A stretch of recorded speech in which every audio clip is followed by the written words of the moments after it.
título del mensaje este día es Cuanto más pobre, más rico. Viene de Mateo capítulo 5, versículo 3. Bienaventurados los pobres de espíritu, porque de ellos es el reino de Dios. Seguimos predicando sobre el reino de Dios y estoy esperando el avivamiento que Dios nos va a mandar al entender nuestra responsabilidad dentro del reino de Dios. Y lo interesante del reino de Dios, cuando Jesús se sienta allí en el monte con sus discípulos, explicándoles el reino de Dios en su primer sermón, su primer punto, hablando acerca de los pobres de espíritu. Esta es la primera declaración que Jesús hace en lo que hemos venido a llamar el Sermón del Monte. Al comenzar este primer mensaje sobre la vida bienaventurada, examinemos cuidadosamente lo que Jesús está diciendo en este versículo. Dios bendice a la gente. Bienaventurado es lo que sucede cuando Dios hace algo por alguien que lo hace feliz, más contento, más capaz de manejar las cosas en esta vida. Es el estado mental de alguien a quien Dios ha favorecido. ¿Cuántos en esta mañana pueden decir que Dios los ha bendecido? Amén. Yo venía pensando, como tengo 100 versículos que yo estoy analizando y masticando sobre el reino de Dios, y empecé a pensar un poco, ¿verdad? Un poco introspectivo acerca de lo que vengo sintiendo, ¿verdad? Con varios golpes tras golpes tras golpes, empezando con el problema de salud que tuve, ¿verdad? Y fui intervenido en agosto. Desde agosto yo me he sentido como pobre de espíritu.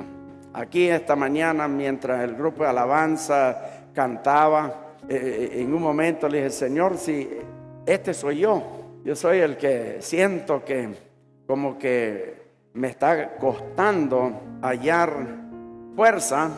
Sin embargo, estoy predicando a cada rato, estoy en mucho activismo, y me puse a pensar, realmente, ¿verdad? En este momento en mi vida yo no estoy como encima de la montaña celebrando todo lo que hemos hecho. Más bien, cuando fui a Bolivia, yo creo que nunca me había sentido tan pobre de espíritu. Estaba enfermo, reenfermo, varias cosas sucediendo a la misma vez, y lo voy mencionando ya 2 o 3 veces. Y uno se siente como David, tal vez, antes que mató a Goliat. Era un joven, un adolescente, y el enemigo grande, y él se siente, bueno, quién sabe lo que sintió el rey David, que después fue rey. Pero me imagino que cuando vamos a enfrentar las cosas, quisiéramos sentirnos poderosos, ¿verdad? Fuertes. Pero qué bendición cuando nos reduce la vida a un pobre de espíritu. Dios bendice a las personas por una razón. Hay un patrón en la forma en que Jesús describe a las personas bendecidas. Él dice: bienaventurados son, y allí llena el espacio en blanco, porque ellos son o serán, llena el espacio en blanco. Hay una relación entre a quien Dios bendice con las cosas y la naturaleza de su carácter espiritual. Dios mira a las personas y se da cuenta de las cosas acerca de ellos. Algunas personas tienen características que agradan a Dios, como la viuda, ¿verdad? Y el mitre. Y Jesús, viendo allí a todos los ricos dando la ofrenda, y él fue atraído a esa viuda, esa anciana, desprotegida, que da una pequeña moneda, la más pequeña de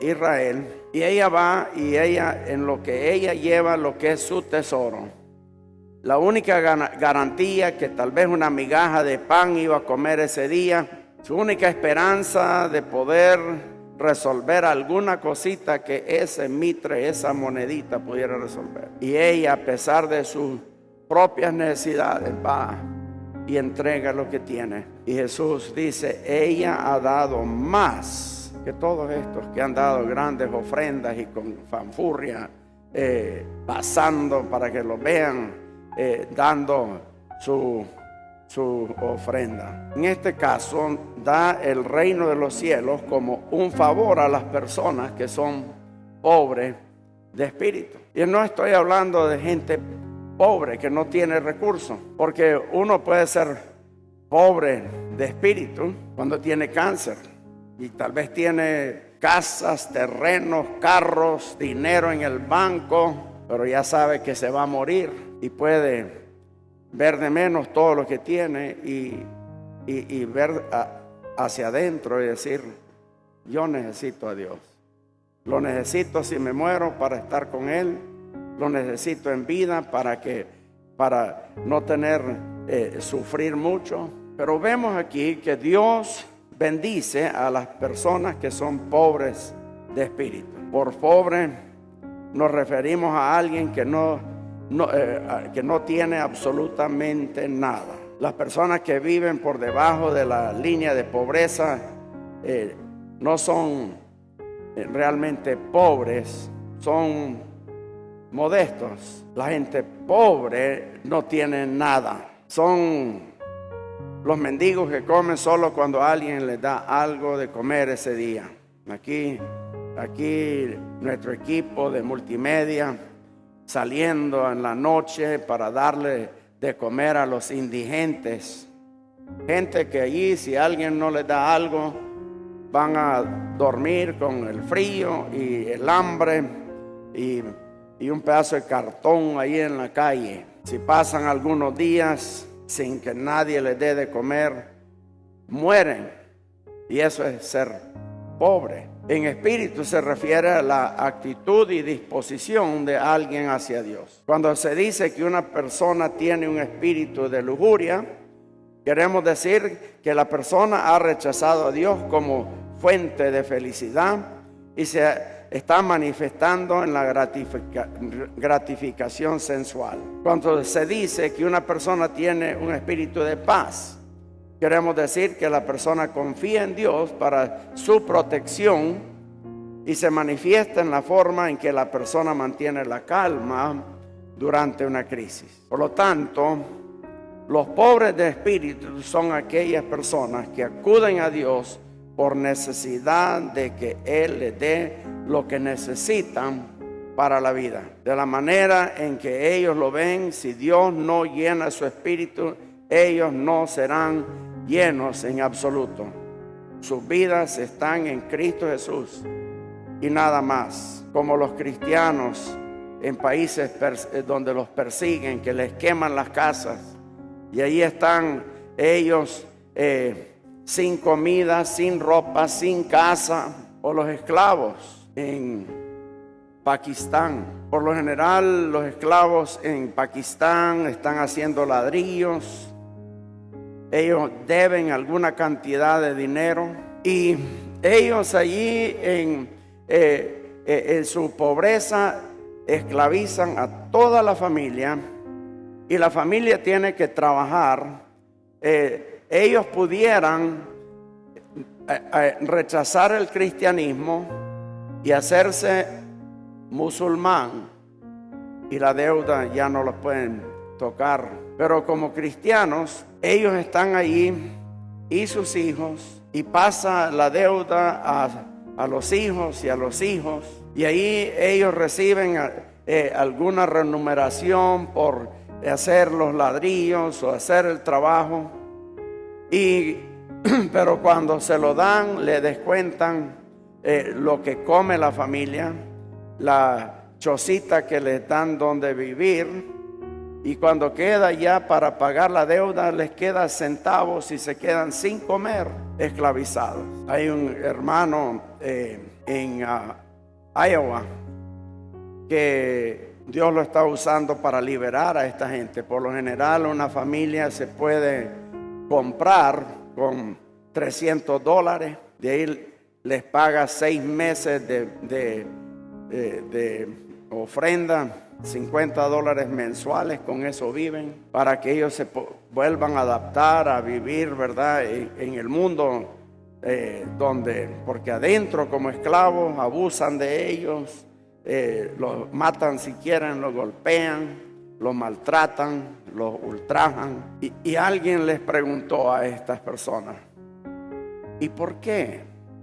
¿Por qué no niegan a Cristo?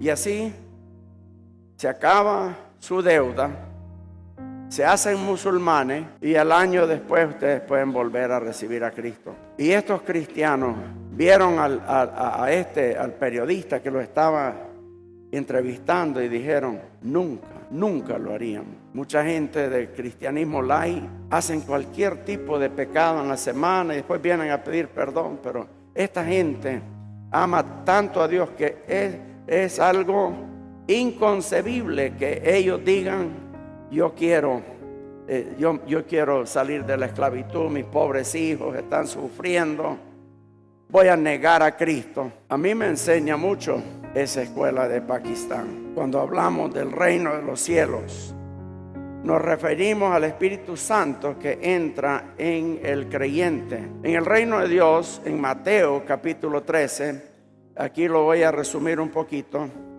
está la capacidad de entender y obedecer la Biblia, reservar para el cielo y perseveración de la ira de Dios, una perspectiva celestial del mundo, sabiduría, discernimiento y el poder de transformar una sociedad.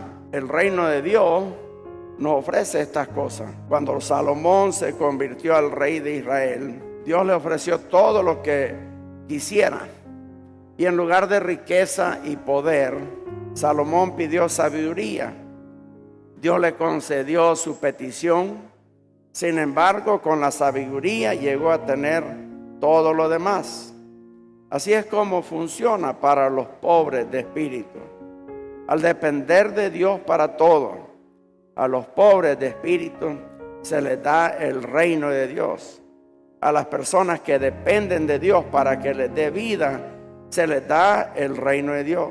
Cuando mi suegra ya está con el Señor, pero era una mujer de oración, oraba horas por nosotros, pero su fe era grande. Su esposo la abandonó, tenía 4 hijos y ella no tenía dinero para llenar el tanque de combustible, no tenía dinero, dependían de Dios para comer y en los Estados Unidos, pero ella tenía combustible para ir a la iglesia y todos los miércoles se subía con los niños al carro, hacía una oración, arrancaba el carro, iba a la iglesia, regresaba a la casa, le daba gracias a Dios por el combustible que multiplicó, y el domingo lo mismo. Tenía que ir a la iglesia en la mañana y en la noche, 2 viajes, y oraba para que Dios le diera combustible. Iba a la iglesia, regresaba.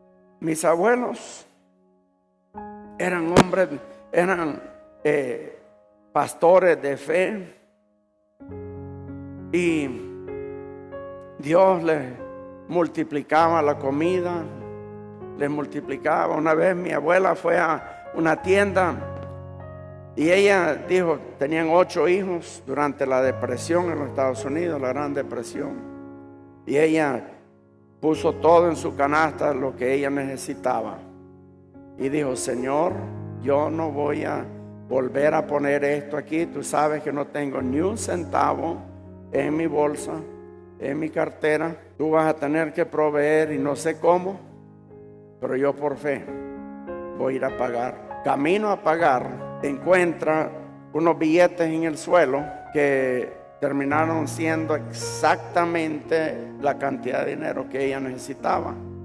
Pero siendo una mujer honrada, ella fue y fue a la gerencia y dijo: mire, yo encontré un dinero, alguien ha perdido un dinero aquí en su establecimiento. Le dijo: no, aquí nadie, aquí no hay nadie, ha venido a decir que han perdido dinero. Ella esperó un rato, volvió a preguntar, después le dio gracias a Dios y pagó la comida para la familia. Pudiéramos hablar de mi abuelo.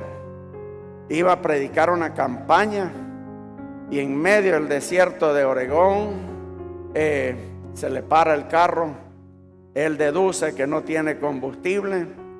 Entonces él sabe que tiene que predicar y él sabe que no tiene combustible, que está a muchas millas de una gasolinera. No habían pueblos ahí cerca.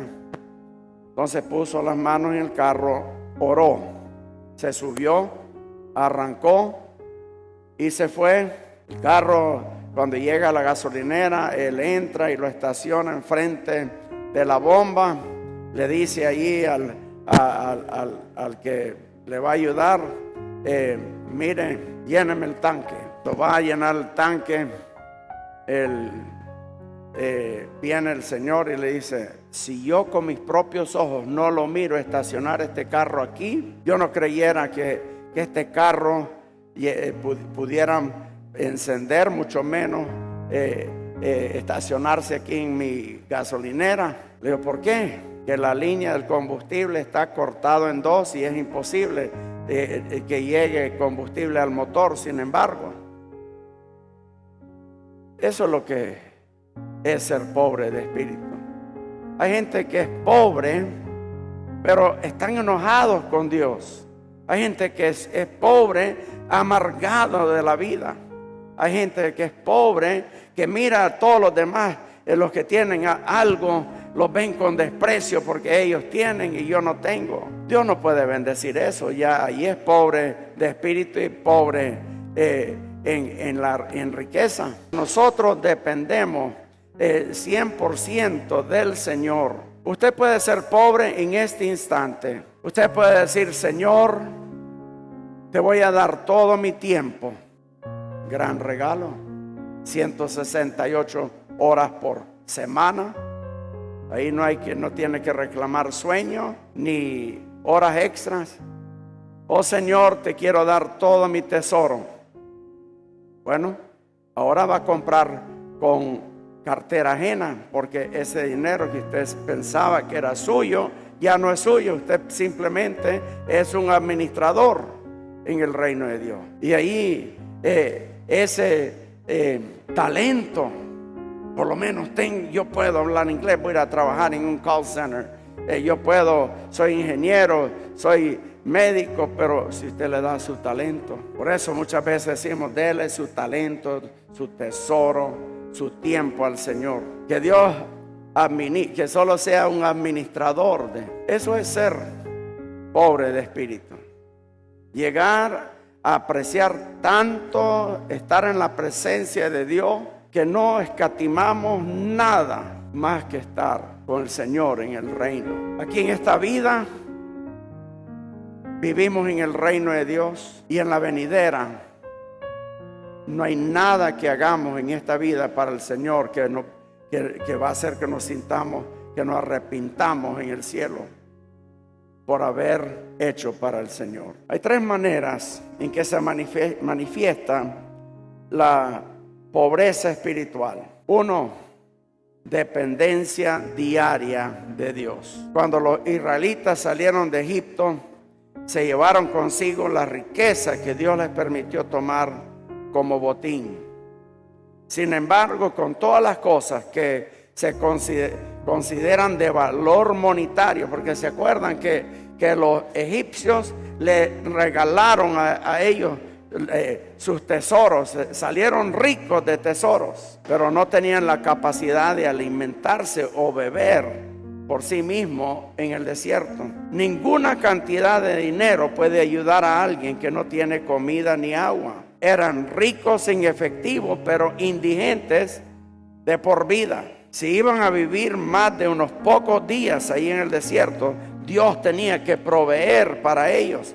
Imagínense 1 millón de personas caminando en el desierto, y ellos necesitaban el apoyo de Dios para agua y alimentos 6 días a la semana. El pueblo debía recoger lo necesario para ese día. Todo lo que sobraba hasta la mañana siguiente estaría mojoso y lleno de gusanos a la mañana siguiente. Luego, el viernes, se les permitía recolectar el doble para que no tuvieran que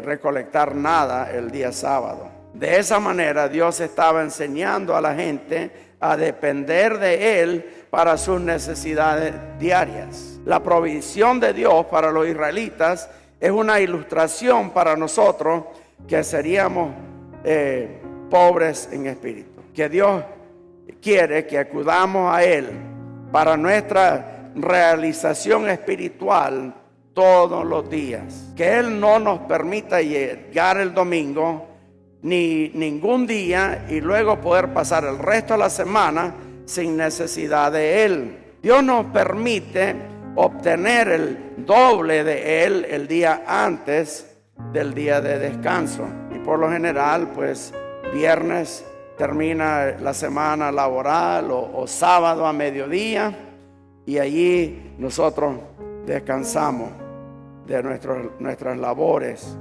los fines de semana. Imagínense cómo sería el espíritu de la iglesia si todos se llenaran de la palabra de Dios, la oración y la adoración privada el día sábado. Cuando nos reuniéramos el domingo, el espíritu estaba presente en poder. Tal como están las cosas, cuando las personas se reúnen el domingo para obtener el valor del espíritu por una semana, encuentran que su experiencia está enmojecida el lunes y completamente disuelta el sábado. No podemos venir el domingo para alimentarnos para el lunes. Dios nos tiene en el tiempo, en el hoy, y la bendición, la alimentación espiritual es para hoy, y el lunes es para el lunes, y el martes es para el martes,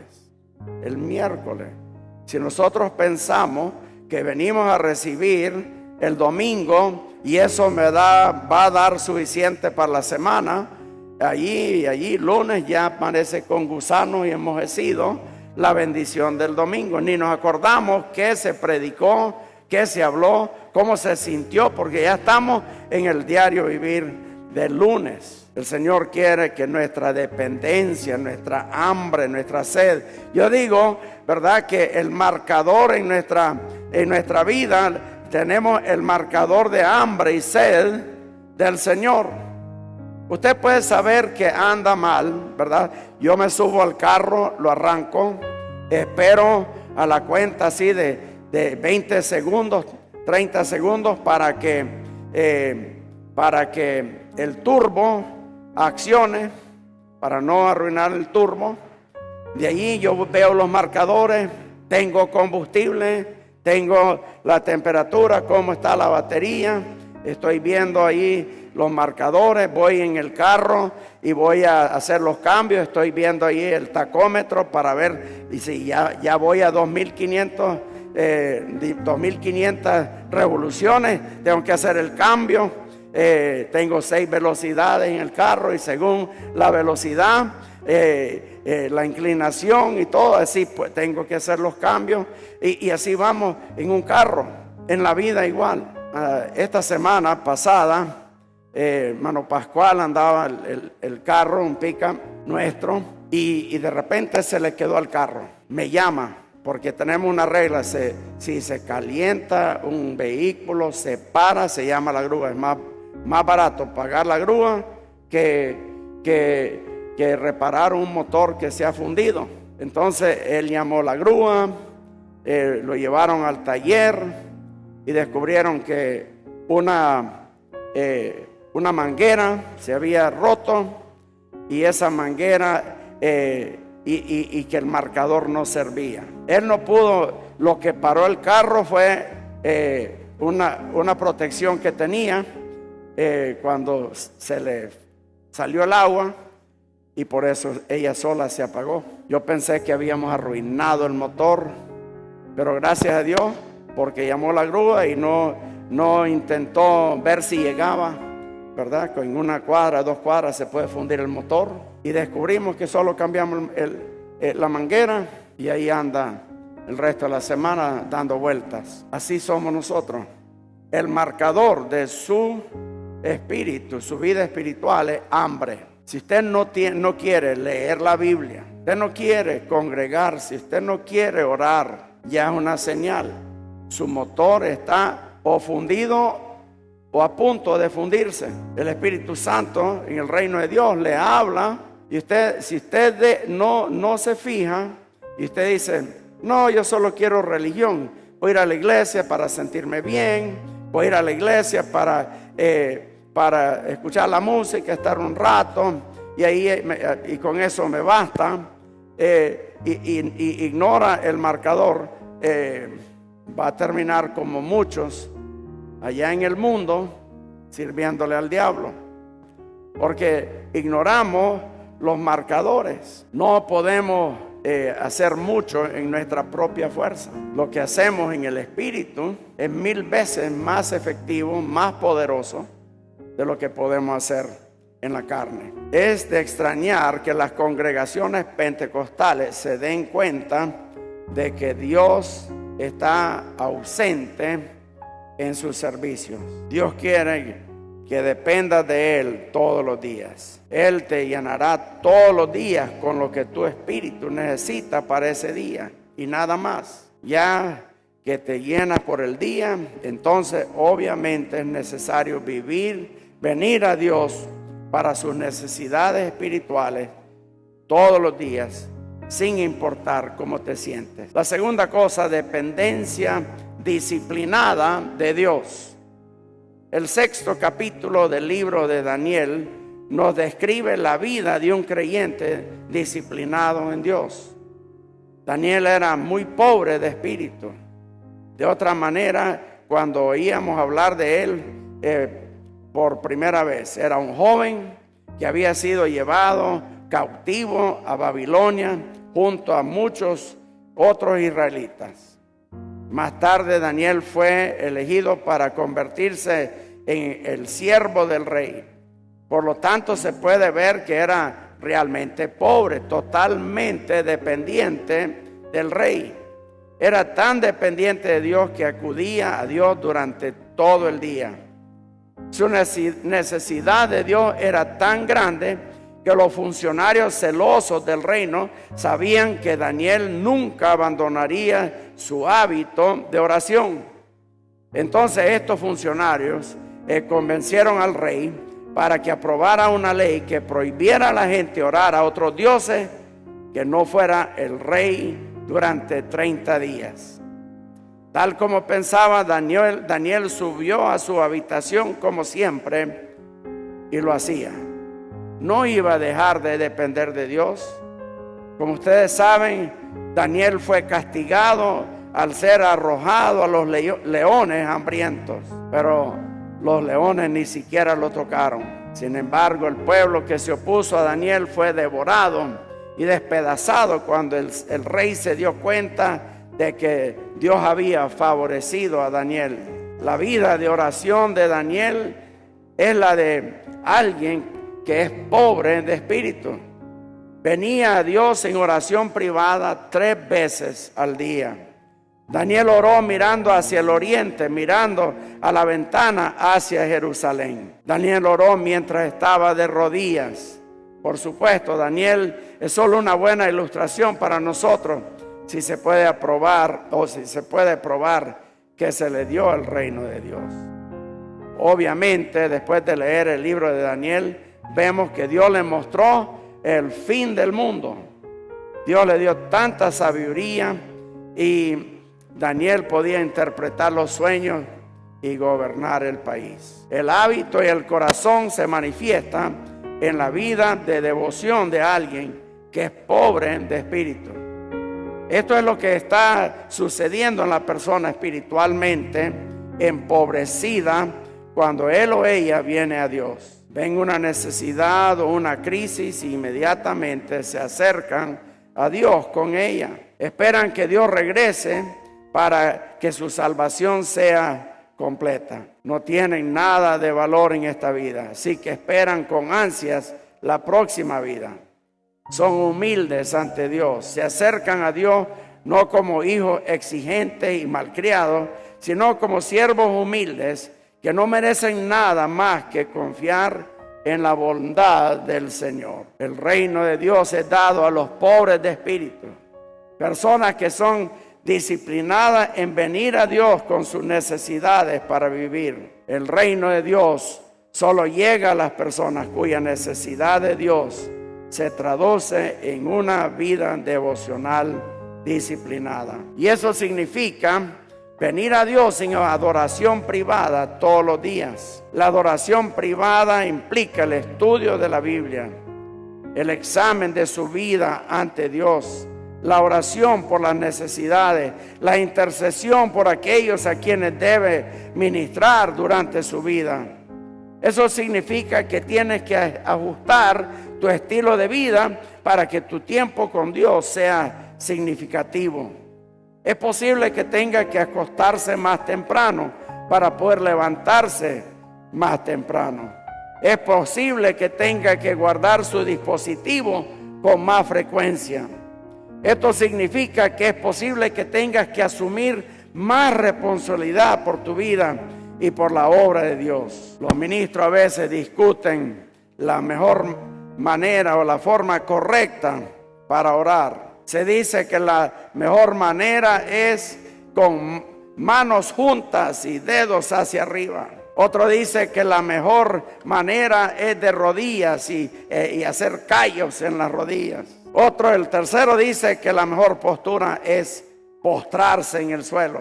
Y ahí el electricista en la parte de atrás, escuchando a los ministros, en su conversación, él agrega: la mejor postura para mí fue colgarme boca abajo con un cable vivo envuelto alrededor de mis piernas. Señor, sálveme. Finalmente, veamos la relación entre la pobreza real y la pobreza espiritual. Y número 3, la dependencia desesperada de Dios.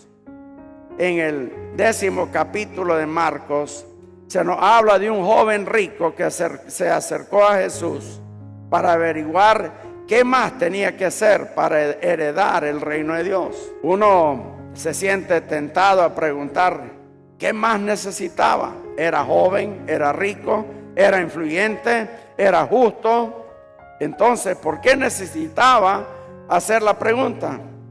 El hecho de que lo hiciera y que hiciera la pregunta nos dice que tenía una visión de una verdad crucial: la vida eterna no se puede ganar. Ahora comparemos esto con los discípulos de Jesús. Después de que Jesús se lamentó de que era difícil para los ricos entrar en el reino de Dios, Pablo habló y comenzó a explicar a los discípulos, Pedro habló y comenzó a explicar a los discípulos que dejaron todo para seguir a Jesús. Y Pedro ni termina la oración antes de que Jesús le interrumpe. Le dice: de cierto os digo que nadie que haya dejado casa o hermano o hermanas o madre o padre o hijos o campo me forma y el evangelio dejará de recibir 100 veces más en este siglo y en el venidero vida eterna. El joven rico no renunciaría a todo esto para seguir a Jesús. Los discípulos sí lo hicieron. Dejaron sus redes, dejaron su negocio, ellos dejaron todo y siguieron a Jesús. Uno se fue espiritualmente rico, pero destinado a perder todo, incluyendo su alma. Los demás permanecieron espiritualmente pobres pero destinados a ganar todo, inclusive la vida eterna. Ese joven rico estaba muy orgulloso de todo lo que él tenía y era y estaba haciendo, pero no era pobre de espíritu, sino los discípulos de Cristo entendieron, conocieron a Jesús, caminaron con Jesús. Todos, menos Juan, murieron como mártires, no negaron a Cristo y ganaron la vida eterna. Muchas veces yo pienso, quiero llegar al cielo y sentarme en una mesa y hablar con los discípulos de Jesús y conocer su vida. Le debemos todo a Jesús y mucho a esos discípulos. Ese joven rico pudiera haber sido uno de aquellos sentados en la mesa de honor, pero valía más su orgullo, valía más sus posesiones, que en el cielo no va a tener, y posiblemente hasta perdió su alma. Hay una relación entre la pobreza espiritual y la pobreza mundana. Las personas que tienen cosas y los recursos para conseguirlas tienen la capacidad de encontrar consuelo en el mundo. Cuando el estrés es demasiado alto, pueden escapar. Cuando la economía se pone mal, tienen seguridad. Cuando llega la persecución, pueden permitirse protección o ir a otro país. Las personas con cosas pueden arreglarse sin una vida personal de adoración. Si son honestos, a menudo pasan días, a veces semanas, sin estudiar seriamente la palabra de Dios por sí mismos, sin clamar a Dios para que los guíe a través de los problemas, sin confiar en que Dios satisfaga sus necesidades mientras invierten su tiempo en el discipulado. Pero los pobres vienen a Dios porque no hay nada más de lo que pueden depender. No pueden dejarse el lujo de escapar, ya sea viajando o por televisión. Así que se arrodillan ante Dios, acuden a sus Biblias en busca de verdad y sabiduría. Cantan desde sus corazones canciones de acción de gracia. Dan generosamente porque no tienen necesidad de nada que les dé consuelo. El dinero es un lujo del que pueden prescindir. Por lo tanto, se llenan del Espíritu de Dios. Gordon Fee dijo: la gente quiere el reino de Dios y otras cosas.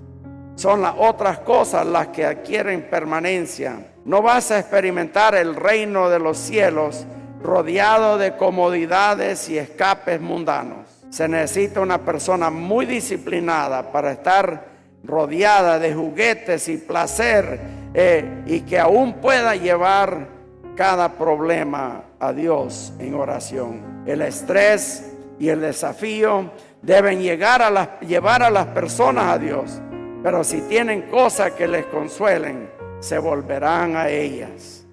Ser rico en el mundo es renunciar a ser espiritualmente pobre. En conclusión, la bendición está reservada para aquellos a quienes Él favorece. Mira a las personas, las examina y hace favores a las personas que tienen características que le agradan. Pero aquí hay una palabra de advertencia. Cuanto más uses el mundo para hacer tu vida más placentera y segura, menos de Dios tendrás para hacerla eterna. Todo lo que necesitas para la vida se encuentra en la morada del Espíritu Santo dentro de tu vida, dentro de mi vida. La presencia del Espíritu Santo trae el reino de Dios a la persona que se da cuenta de su necesidad de Dios y nada más. ¿Has tenido problemas con las relaciones? ¿Has fallado en tomar decisiones acertadas? ¿Has permitido que la gente te use y abuse de ti? ¿Eres infeliz a pesar de que crees en Dios? La lucha está por dentro de ti. Necesitas llegar a ser como alguien espiritualmente indigente. Necesitas vaciarte del mundo y depender de Dios y solo de Dios. Y si usted se vuelven pobres de espíritu, aún esta mañana, Dios te verá y te dará una medida de su espíritu. Y la medida que avanzas desde este lugar de oración, a medida que avances desde este lugar de oración, tu continua sumisión al Espíritu Santo te llevará a la plenitud del reino de Dios. Señor, en esta mañana estamos aquí delante de ti. Cada uno de nosotros reconocemos nuestra pobreza espiritual. Tú quieres enviar un avivamiento a nuestra iglesia. Tú quieres activar los dones del Espíritu Santo en nuestras vidas. Tú quieres usarnos, Señor, para ganar el San Salvador y el Salvador para Cristo. Tú quieres usarnos para mandar misioneros a los 198 países del mundo. Tú quieres usarnos, Señor, para ser avivadores en nuestros lugares de trabajo, en nuestras colonias, ir donde tú nos mandas por el tiempo que tú determinas. Y Señor, cada uno de nosotros queremos que tú nos digas a dónde quieres que vayamos. Decimos sí anticipadamente, Señor. Yo digo sí. Lo que tú quieras, Señor, lo vamos a hacer. Oh Señor, mande, Señor, a la ICRAD un avivamiento pentecostal, Señor, donde cada uno de nosotros nos llenemos tanto de tu Espíritu Santo, que cada uno seamos salvos, Señor, que cada uno de nosotros estemos, Señor, dispuestos a servirte a ti como tú lo mereces y como tú quieres. Oh Señor, que podamos pertenecer a tu reino. Quite de nuestras vidas todo lo que nos enorgullece, lo que nos hace sentir que somos capaces de sobrevivir en este mundo con nuestros talentos, nuestros tesoros, con nuestro trabajo y con todas las cosas de las cuales nosotros dependemos. Oh Señor, te pido, Señor, que cada uno de nosotros podamos entender, Señor, que si nosotros somos pobres espiritualmente, vamos a recibir todo. Y si creemos que porque tenemos algo, hemos estudiado algo de la Biblia, hemos hecho algo, somos mejores que otros, quítenos, Señor, ese orgullo y vuelva a nuestro corazón, Señor, la sencillez, la humildad de ser, Señor, pobre de espíritu.